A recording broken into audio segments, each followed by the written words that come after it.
Hi, I want to talk about one aspect of what you said is this obligation to do things for other people, that idea of human rights. Well, first of all, I do think human rights come from individual rights. They're basically our rights to be free in some way or another.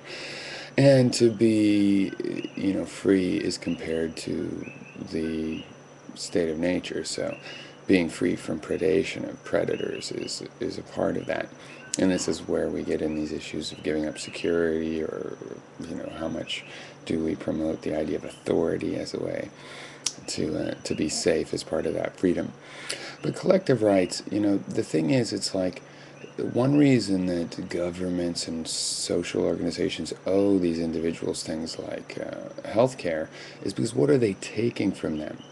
What is being taken, like we have this freedom from predators now, but, what are we giving up? What do we have that what have we lost compared to the state of nature? What sort of freedoms are we giving up? Because that's a trade, and yes, we get something for that, and that's something we decide what it is, right? It's a negotiated deal. So to take people out of the state of nature and put them in a culture like we have, is to alter their lives in a certain way. And what should they get as a result of that? What is a fair deal, and how much do they get to negotiate?